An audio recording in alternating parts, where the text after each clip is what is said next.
All right, so going to continue now. Apparently, the phone that I'm recording on here had a 10-minute limit, so going to continue. All right, so we've got cantilever tray, going to go all the way around, okay? And the challenge that I'm having now is going to be soundproofing, okay? These two SVS PB16 Ultras are loud, okay?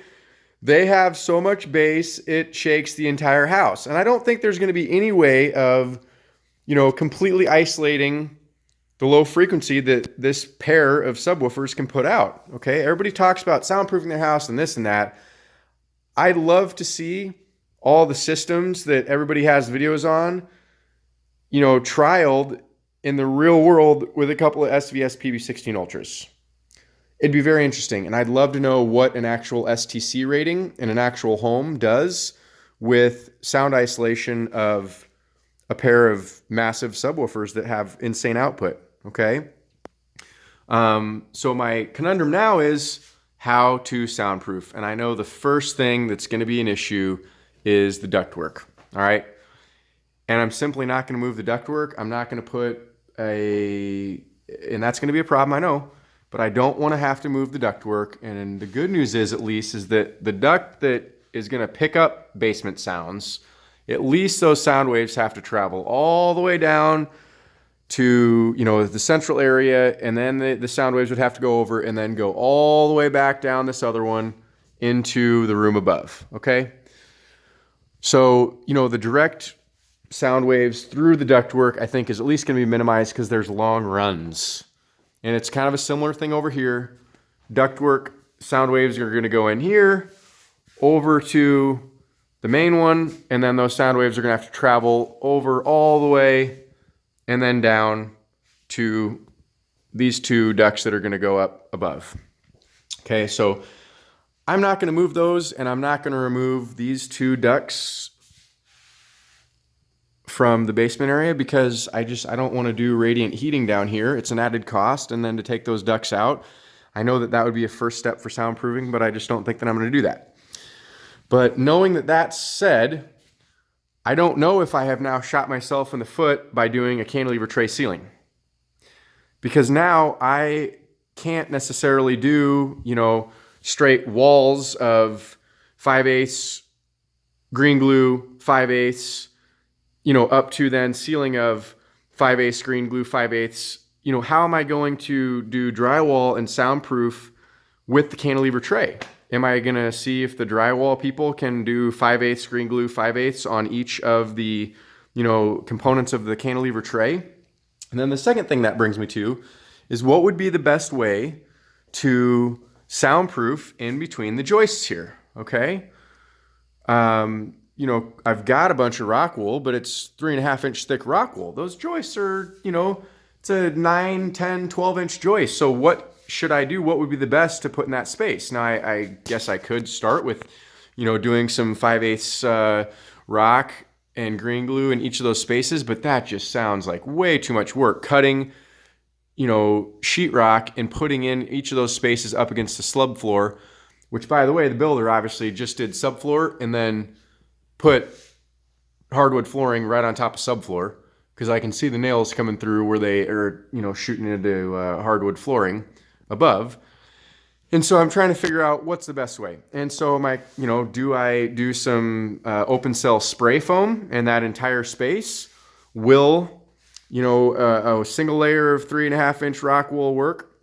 Do I need to just get some open, non-faced bat insulation and put that up in there with a couple layers, and then maybe the rock wool on the bottom? A lot of things that I'm kind of torn upon and don't know what's going to be the best system for the cost savings, but I'll keep you guys posted. In terms of how things are going otherwise, we got some other framing going to have this be another bedroom back there, closet for an AV rack.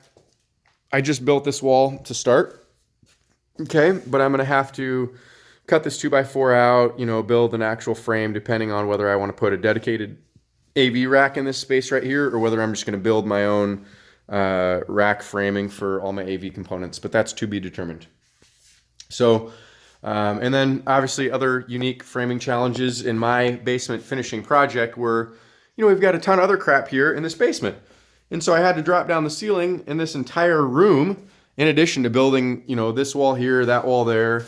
But we're having to drop down the ceiling because of all this other ductwork and lines for, heating, venting. And so all this had to be dropped down. And so, again, it's on a finished wall. So what did I do? Well, I just used the framing that I did for the one side. I've just tacked that to the existing wall. I coincidentally ended up, I think, hitting a fire block coincidentally right on the level that I decided to drop it down. I dropped 14 inches from the bottom of the joists, and there happened to be a fire block right there. So that worked out, that I was able to just cut away that drywall and then just set those joists running across for the ceiling down. But yeah, this is my first time finishing a basement. I don't have a construction background. I don't have a framing background, but with all the information that's out there, with all the videos I've learned, I feel like it's going really well. And all I have left is to add the soffit here for the tray ceiling, add that soffit. This side's all ready to go. Add the horizontal 2x4s out all the way here. And then we'll be ready to rock and move on to electrical. And that's what I'm actually a lot more excited about. Because I'm going to run some dedicated 240s to the AV room, because some of the Emotiva amplifiers that I have are going to run more efficiently on a 240, so we're going to get a 240 over there. So yeah, I'm really excited to get kind of the next step of the project, get to electrical. But these have been my unique framing things, and I would love comments, or for those of you who are doing this yourself, to just take a look and see how I did it. You can do framing a lot of ways. I know there's probably a best way and a worst way, and sometimes I'm doing the worst way here. I get that, but this is the project thus far, and I'm really excited to finish up with framing, and we're really getting there. Another thing to consider, if you guys are watching here, is how did you decide how many 2x4s to order? Well, I think there was another website, the basement finishing site or whatever it was, that helped you estimate how much lumber you're going to need. And it vastly underestimated the amount of lumber that I need because of all the soffit work and for, framing in the ceilings and framing in the ceilings. And, so you need more lumber. You can always take it back. I paid for the delivery service of the initial, I think, 160 2x4s, and ended up, using over probably 210 in total of various lengths, 2x4 by 8, 9, 10, a few 12s back in the corner of the bedroom back there. But yeah, it's coming together. I have the 2 speakers set up now to keep me interested when I'm working, keep me entertained, and it is going really smoothly. So please comment, subscribe, keep following the channel. This is going to be really, really cool to see how this Dolby Atmos system ends up being all done. And we're going to, again, have the Klipsch RC64, Klipsch RF73, RF73s. The two Klipsch R280s there are actually going to be surrounds. We're going to get one in the corner, one in this corner, one in the corner there, and then one kind of probably hidden in the window or next to the window over here. And then we've got 4 ceiling channels. So going to be a 724 Dolby Atmos, and just trying to figure out how everything is going to work. So thanks for watching, guys. Please subscribe and follow with the build, and feel free to comment on the framing issues that I've had. And it's a fun project, and I love it. So hope you guys are doing well with your basement finishings.